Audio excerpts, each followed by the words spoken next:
सभी भक्तों को जय सिया राम, जय भवानी पुरोरी महाराज की। कैसे हैं आप सब? आशा करती हूँ अच्छे होंगे, स्वस्थ होंगे। आज की लीला में मैं आपको बताऊंगी कि बाबा महाराज जी किस तरह से भोग प्रसाद का इंतजार करते हैं।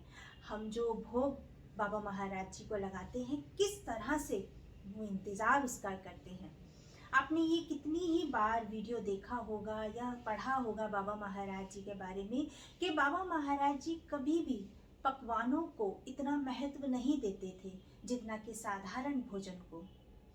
लेकिन बाबा महाराज जी साथ साथ ये भी जान लिया करते थे कि कौन भक्त पूरी श्रद्धा और भाव के साथ मुझे भोग या फिर कहें अपने हाथों से बनाया गया जो प्रसाद है, भोजन है, वो करवाना चाहता है। लेकिन बाबा महाराज जी को कहीं पर भी ये लगता था कि ये मैं की भावना इसमें झलक रही है या ये चांदी के बर्तन में ले आया है, एक दिखावा कर रहा है, तो उसको बाबा महाराज जी किस तरह से समझाया करते थे। आज मैं आपको बताती हूँ कि बाबा महाराज जी किस तरह से अपने भोग प्रसाद का इंतजार कर रहे थे। ये जो लीला जिनके सामने हुई थी, ये पूरा अनुभव वो बताते हैं कि एक बार बाबा महाराज जी वृंदावन आश्रम में थे और उस दिन शाम का समय अंधेरा भी होने लगा था और साथ साथ थोड़ी थोड़ी ठंड भी बढ़ने लगी थी। लेकिन बाबा महाराज जी एक तख्त पे बैठकर ऐसा लग रहा था कि मानो किसी का बड़ी ही बेसब्री से इंतजार कर रहे हैं। और थोड़ी ही देर बाद एक लड़का हाथ में एक रोटी का कटोरदान लिए उसको एक कपड़े में बांधे हुए लेकर आया। और जब वो आया तो उसने बाबा महाराज जी को वह डब्बा पकड़ा दिया और बाबा महाराज जी ने भी झट से उस डब्बे को अपने ही हाथों से खोला सभी के सामने। और बस जैसे ही वो डब्बा खोला, उसके अंदर 2 मिस्सी रोटी और कुछ हरी सब्जी थी। अब बाबा महाराज जी ने झट से डब्बा खोला और झट से ही दोनों रोटियां खा ली। वह भोजन बाबा महाराज जी ने वहीं बैठकर बाहर तख्त पे ही सभी के सामने बड़े ही प्यार से वह भोजन ग्रहण किया। और जब वो कटोरदान यानी वो रोटी का डब्बा खाली हो गया, तब सेवानंद जी से कहकर उन्होंने उस डब्बे को यानी कि उस डब्बे में प्रसाद भरवाया और अपने ही हाथों से उस डब्बे को बंद करके उसको उसी कपड़े में बांधकर उस बच्चे से कहा कि ले बेटा, अब जा और ध्यान से जाना। वो बच्चा वहां से चला गया।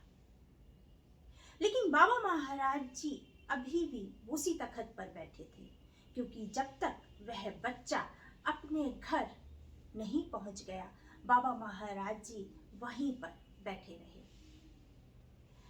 अब जो ये लीला जिनके सामने हो रही थी, वो ये बता रहे थे कि जब भी उनका जाना वृंदावन आश्रम होता था आगरा से छुट्टियों के समय, जैसे मान लीजिए कभी शनिवार इतवार है या कभी और छुट्टी है, तब अक्सर वो ऐसे अनुभव देखा करते थे। और वो ये बताते हैं कि कभी कभी उस प्रसाद को उनको भी मिल जाया करता था वो प्रसाद। और वो बताते हैं कि कई बार ऐसा भी होता था कि हाथ आगे करने पर भी मनाही हो जाती थी, प्रसाद नहीं मिलता था। तो ऐसी हैं ये बाबा महाराज जी की लीलाएं। और फिर वो ये भी बताते हैं कि जब वो बच्चा था, वो बच्चा बाबा महाराज जी के लिए अक्सर रोटी लेकर आया करता था। और आगे चलकर वह बच्चा जब थोड़ा बड़ा और हुआ, तब वह सीधी माँ के लिए भी इसी तरह से भोजन लेकर जाया करता था। बहुत अच्छा लगता है जब हम बाबा महाराज जी से जुड़े हैं और ऐसे बाबा महाराज जी की हमें लीलाएं सुनने को मिलती हैं, मन बाग बाग हो जाता है। बहुत अच्छा लगता है जब हम बाबा महाराज जी की ऐसी लीलाएं सुनते हैं। तो इसीलिए कहते हैं कि जब भी बाबा महाराज जी को भोग लगाएं, पूरी श्रद्धा और भाव के साथ लगाएं। हमें ये सब नहीं देखना है कि हम बाबा महाराज जी को क्या भोग लगा रहे हैं, अरे हमें तो मेवा लगानी है या मिठाई का भोग लगाना है, ऐसा कुछ नहीं है। बाबा महाराज जी तो हमारे भाव के भूखे हैं, तो हमें बाबा महाराज जी को जो देना है ना, या अपने परमात्मा को जो भी देना है, वो हमें अपने भाव देने हैं, है ना। तो कितनी सुंदर अपने आप में ये बाबा महाराज जी की लीला है। बाबा महाराज जी की ऐसी ही लीलाएं मैं आपके सामने लेकर आती रहूंगी। आप सभी भक्त अपना ध्यान रखें, खुश रहें, स्वस्थ रहें। सभी भक्तों को जय सिया राम, जय बाबा नीम करोली महाराज की, जय सिया राम।